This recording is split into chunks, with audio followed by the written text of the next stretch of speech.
नमस्कार दोस्तों। देश की पुकार यूट्यूब चैनल में आपका हार्दिक स्वागत है। दोस्तों, इस वीडियो को अंत तक देखें और इस यूट्यूब चैनल को लाइक सब्सक्राइब करना और बेल आइकॉन दबाना प्लीज़ नहीं भूलें। दोस्तों, आपको आज एक ख़ास मुद्दे पर विश्लेषण की तरफ आपका ध्यान आकर्षित करना चाहूँगा। कल अजमेर हाईवे जाम कर दिया गया और जाम किया फुलेरा और सांभर और रेनवाल के लोगों ने दूदू जिले में शामिल नहीं होने के विरोध में। इन कस्बों के लोग ये चाहते थे कि दूदू में हमको शामिल नहीं किया जाए, इन तीनों क्षेत्रों को मिलाकर एक नया जिला बनाया जाए। इसके लिए इन्होंने हाईवे जाम कर दिया, धरना प्रदर्शन किया। पुलिस को अंत लाठीचार्ज करना पड़ा और आंसू गैस के गोले छोड़ने पड़े। इससे पहले भी राजस्थान में कई इलाकों में नए जिले बनाए जाने के विरोध प्रदर्शन हो चुके हैं और कुछ जगह जिले बनाने की मांग को लेकर भी प्रदर्शन हुए हैं।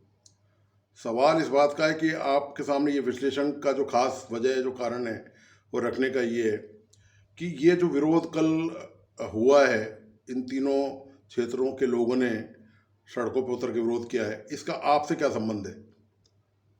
तात्पर्य यह कि जो प्रदेश का आम नागरिक है इन तीनों कस्बों को छोड़ दें तो उससे उसका क्या सरोकार है? उससे उसका बहुत गंभीर सरोकार है, इससे आपका भी बहुत सरोकार है। दरअसल ये जो जिले बनाने की जो मांग उठ रही है, ये सरकार ने घोषणा की है कि राजस्थान में कुल 19 नए जिले बनाए जाएंगे। इन 19 जिलों को बनाने में सरकार को हजारों करोड़ रुपए की ज़रूरत पड़ेगी।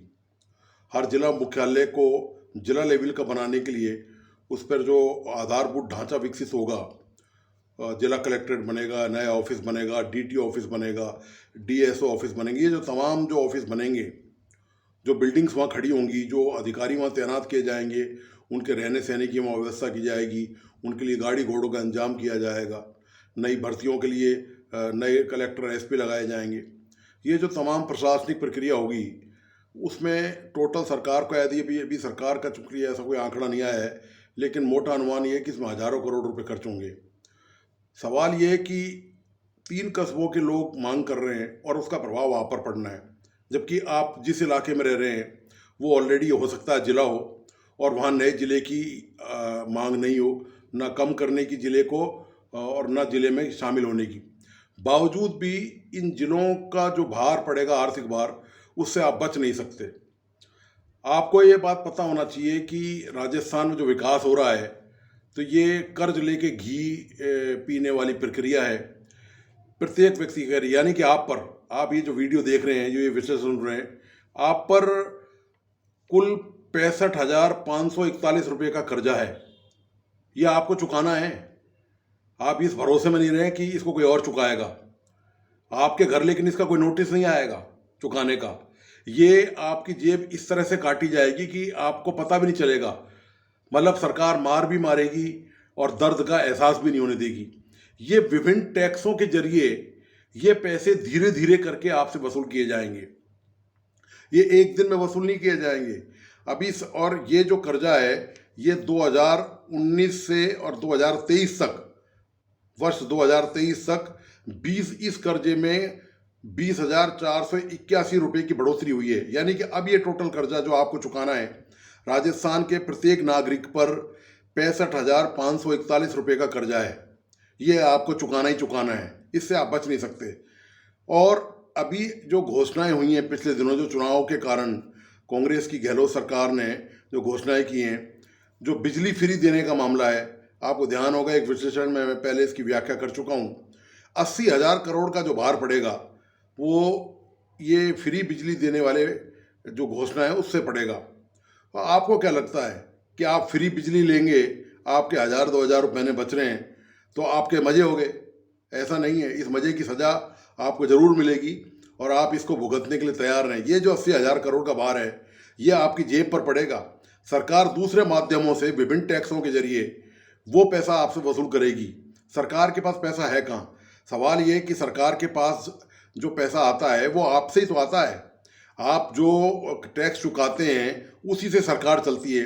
कोई भी जनप्रतिनिधि अपनी जेब से पैसा नहीं लगाता, कोई भी मंत्री, कोई विधायक, कोई सांसद, मुख्यमंत्री ये अपनी जेब से 1 रुपया भी नहीं खर्च करते राज्य में विकास की योजनाओं में। जितना भी आधारभूत ढांचा देख रहे हैं, सड़क का, अस्पताल का निर्माण हो, किसी और बिजली की सुविधा हो, पानी की सुविधा हो, कोई भी इस तरह की सार्वजनिक सुविधा हो, उसमें सरकार का कोई भी नुमाइंदा, चाहे वो सरकारी कर्मचारी हो, चाहे वो सरकारी अधिकारी हो, चाहे वो राज्य सरकार के मंत्री हों, सांसद हों, विधायक हो, ये अपनी जेब से 1 पैसा नहीं देते। इनको वेतन, भत्ते, सुविधाएं, इनमें से कोई कटौती नहीं होती। वो लगातार जारी हैं, आगे भी जारी रहेंगे और उनमें समय समय पर बढ़ोतरी होती रहेगी, उनमें कोई कटौती नहीं होगी। काटी जाएगी तो सिर्फ आपकी जेब काटी जाएगी। ये जो आंदोलन है, मैंने इसलिए ये विश्लेषण किया है ताकि आपको ये पता चले, इस बात का एहसास हो कि ये जो आंदोलन है इसकी जड़ें आपसे जुड़ी हुई हैं। जिला तो यहाँ बनेगा, लेकिन इसका जो वित्तीय भार पड़ेगा वो ये जो नए जिले बनेंगे, सरकार उनसे पैसा वसूल नहीं करेगी कि भाई आपने डिमांड करी, हमने आपको एक सौगात दे दी, आपके इलाके को हमने एक जिला मुख्यालय बना दिया, जिला घोषित कर दिया। तो ऐसा नहीं है कि उस जिले के लोगों पर वो आर्थिक भार पड़ेगा। वो आर्थिक भार हर राज्य के हर व्यक्ति पे पड़ेगा, चाहे वो उस नए जिले में शामिल है या उस नए जिले में शामिल नहीं है। वो तो आपको उसकी कीमत हर हालत में चुकानी पड़ेगी।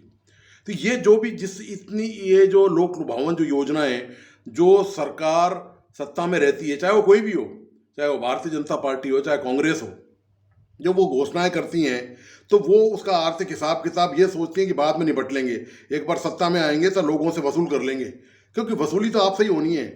जेब पर भार तो ले दे के आपका ही पड़ना है।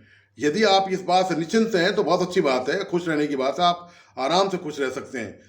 लेकिन ये जागरूकता होना बहुत ज़रूरी है कि सरकार जो भी घोषणाएं कर रही है वो चुनाव जीतने के लिए कर रही है। जब उनके अमलीकरण का नंबर आएगा, जो भी पार्टी चुनाव में आएगी, अभी चुनावी घोषणा पत्र जारी नहीं हुए हैं, अभी तो उनमें लंबे चौड़े वायदे किए जाना लंबित हैं। अभी उनमें घोषणा, जब चुनाव आएंगे तो दोनों राज्य के प्रमुख दल हैं, भारतीय जनता पार्टी और कांग्रेस, वे अपने अपने घोषणा पत्र, लेकिन आप एक बात नोट कर लेना, ये विशेष तौर से मेंशन कर रहा हूं मैं, उन घोषणा पत्रों में दोनों राजनीतिक दल ये नहीं बताएंगे कि पैसे का इंतजाम कहां से होगा, क्योंकि पैसा तो आपके यहाँ से ही आएगा। आपने जो जमा पूंजी जोड़ रखी है उसी पर भार पड़ेगा, महंगाई बढ़ेगी, उसी हिसाब से आपको टैक्स चुकाने पड़ेंगे, क्योंकि सरकार ने तो राजनीतिक पार्टियों ने जो वादे किए हैं वो वादे तो आप ही पूरा करेंगे, वो तो सारा भार तो आपको उठाना होगा। तो ये जो कर्जा है जो मैं बता रहा हूँ 65,541 रुपये, प्लस पिछले दिनों जो बिजली फ्री का जो इसमें शामिल है 80,000 करोड़ का, वो भी उसमें यदि शामिल कर लें तो ये कोई कम से कम 70,000 रुपये के आसपास कर्जा है जो आपको चुकाना है। यानी कि राजस्थान के प्रति व्यक्ति को सरकार द्वारा लिया गया 70,000 करोड़ का कर्जा चुकाना है। इसमें भ्रष्टाचार के मामले भी शामिल हैं, जो लोग सरकारी धन का संसाधनों का दुरुपयोग करते हैं वो भी शामिल हैं, जो नेता, मंत्री, विधायक जो पैसा घोटाला घपला कर गए सैकड़ों करोड़ रुपए का, जिन पर आरोप लग रहे हैं या जो साबित हो चुके हैं भ्रष्टाचार के मामले में, उनके पास जो पैसा गया है आपका, वो भी इसमें शामिल है। वो आपको कर्जे में चुकाना है। मतलब आप भ्रष्टाचार का कर्जा भी आप ही चुकाएंगे, विकास योजनाओं का कर्जा भी आप ही चुकाएंगे। तो दोस्तों सावधान रहिए, आपको जागरूक करना मेरा फर्ज है, आपके सामने सारी तस्वीर रखना मेरी जिम्मेदारी बनती है। मैं पत्रकार हूँ तो ये ज़रूर मेरा दायित्व बनता है कि आपको समय समय पर ऐसी बातों से, ऐसी जो विषय वस्तु है, राजस्थान की जो स्थिति है, उससे आपको अवगत कराता रहूँ। और इसी के साथ धन्यवाद और नमस्कार। आप प्लीज़ इस वीडियो को पूरा देखें और मुझे उम्मीद है कि आपको ये पसंद आना चाहिए और आप इस वीडियो को अपने ग्रुप में ज़रूर आगे फॉरवर्ड करें ताकि ज़्यादा से ज़्यादा लोग जागरूक हो सकें और उनको इस सच्चाई का पता चल सके कि जो सरकारों की जो कथनी और करनी है उनमें कितना भारी अंतर होता है। तो धन्यवाद, नमस्कार।